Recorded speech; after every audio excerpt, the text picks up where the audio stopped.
you guys having any movements? Sure, please get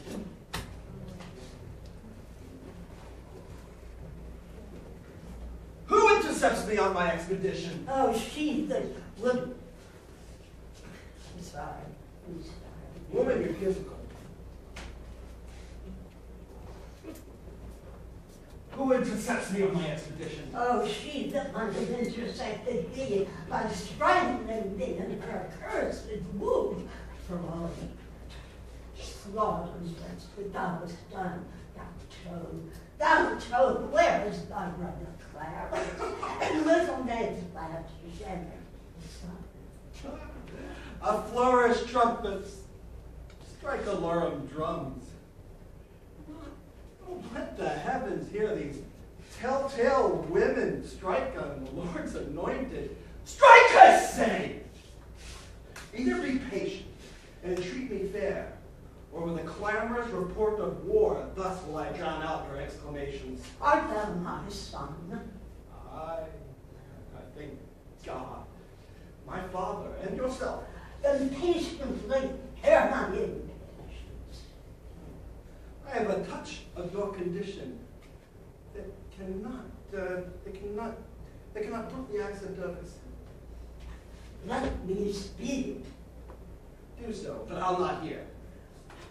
I will be mild and gentle in my speech. And brief, good mother, for I am in haste. Art thou so hasty? I have stayed for thee. Thou knows an anguish, pain, and agony. Did not I come to comfort you once? No, thou the holy room. Thou knowest it well. Thou camest on earth to make the earth my hell. A grievous burden was thy birth to me. Catchy and wayward was thy infancy.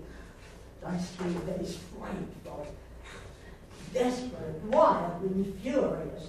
Thy prime of manhood daring, bold, and venturous. Thy age confirmed, proud, subdued, love, treacherous, more mild, but yet more harmful, kind and hatred. What comfortable hour hast thou ever given me? Faith, my Humphrey hour, who called you to breakfast once, forth of my company. If I be disgracious to your eye, let me march forth and not offend you. Madam, strike up the drums. I prithee, hear me speak. You speak too bitterly. I will be mild and gentle in my speech. So, Either thou wilt die by God's just ordinance, ere from this war thou turn a conqueror, or well, be quick with it, woman. Get it out. either Women these days, I swear. I mean, I've been working with them.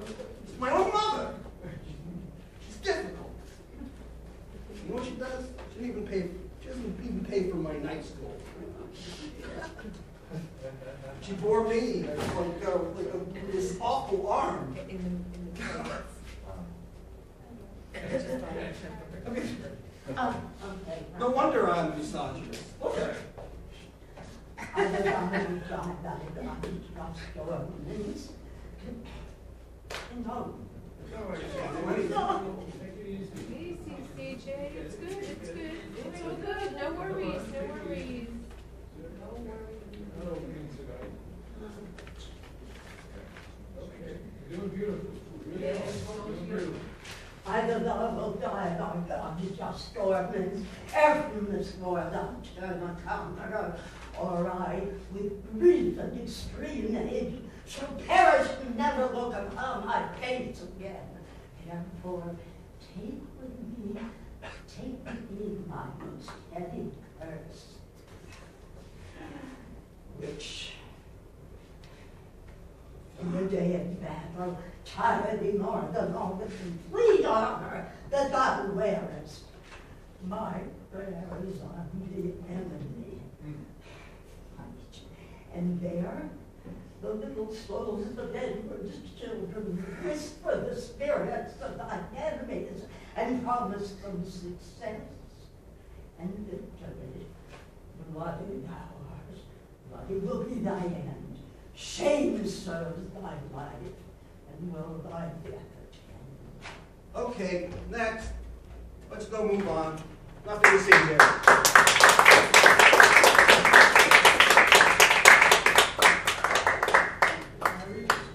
Hey, CJ, it was the best thing to do it. So, relax. Really, all that wonderful stuff. Wonderful stuff there. And Yes, very good. more control. You have. I keep thinking about this. How public is this scene? Who else is in that scene? Who else is around? There's a soldier or two. There was soldiers. There's a soldier. Not close, but close enough so that we're aware of people. I'm just thinking that, most of these scenes are public, they're not private. So you could say, well, what the hell is a soldier? He's meaningless, he's not any power. But he says, struck the alarms. He's talking to people. There are people in the vicinity, and they're watching him talk to his mother. And when I'm doing Shakespeare, I'm always looking for that atmosphere of who's around and how it affects what looks on the page like a two-character scene. Like Lady Anne and Richard III. It seems like a two-character scene. It's not.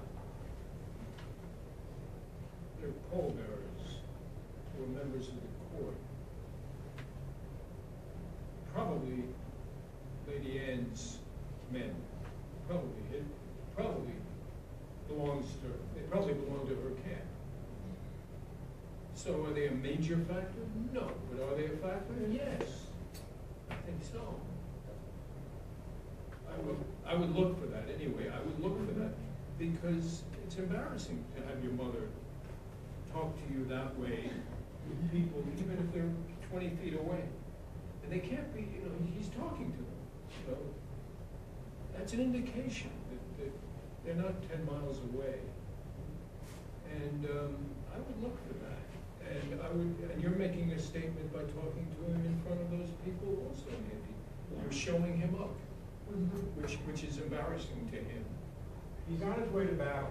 So he's got generals around him, he's got soldiers, and he's got the trumpeters. This is an interruption. And this little lady just saying, she stopped him. This is interrupting the march of history. You know what I mean? To Richard, this is the march of history being interrupted By his mother. By his mother. I mean, what could be more embarrassing? Jack, any? No, that pretty much sums it up. What's that? I think that statement pretty much sums it up. The march of history being interrupted by his mother. And I think, I think it's Noah, you relapse into a child for a few minutes because that's what happens to all of us when we become a mother, we become children again, and then he recovers. There's a lot of sarcasm.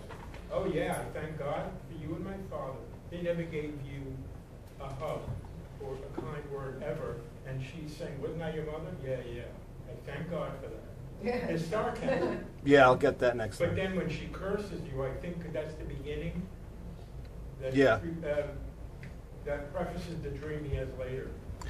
I tend to find sometimes with Shakespeare that the harder drama goes to the person that has less lines. And you really have to react to the person making the speech. And there has to be a point at which I get angry, a point at which I laugh at her, the point at which I get sarcasm. You fight to be a man again, and she Yeah. treats you like a little kid. Yeah. And you're the general, here you are, you got the whole army, and she's and you're great because you're small. It's fantastic. This little woman, stop. And she's not ready to do it except for the scene before that. She finally, Margaret finally whips her. Yeah. You know, mean, even going back over what we just watched tonight, in Hamlet and Ophelia, who's around? The court. Who's around? Yeah. Is that scene in Hamlet before he kills Polonius? Yes. Or is it after? No, it's before. Well, it's with the king in the bushes. Eavesdropping. Right. In other words, these walls have ears. So even Hamlet would probably, I mean, it's just something to think about.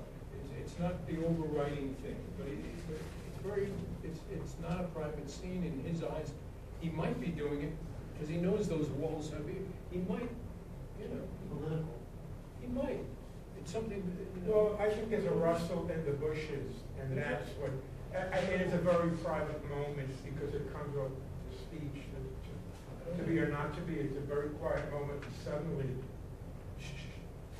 and he becomes fierce. So, Noah? Yep. Yeah, I think that was better than even last night. Well, it's way better than last night. Yeah. Yeah. Yeah. So good. Find a lot of- You're very good with the language, Noah. Yeah. Where are you? Right here. Yeah, just keep a little bit of, you know, he's half dignified, half a child being scolded by his mother in front of his generals, Right. and half totally sarcastic. Detest this lady. See, that will come. Yeah, just remember that, because you were playing too much. Was I? She was finding dignity at first. Yeah, mother, yeah. We found Right. a lot of that. Yeah, it's very, you know, it's full of stuff and comedy, funny, Right. tragic, sad. I mean, this woman is nursing her own son. She has to be escorted out by oh, at least that's the way I staged it, I directed it. Yeah. But she's escorted out by my daughter-in-law. Because she's totally undone, she just cursed. She's gonna go to hell. She just cursed. Measure for Measure, and then Richard III.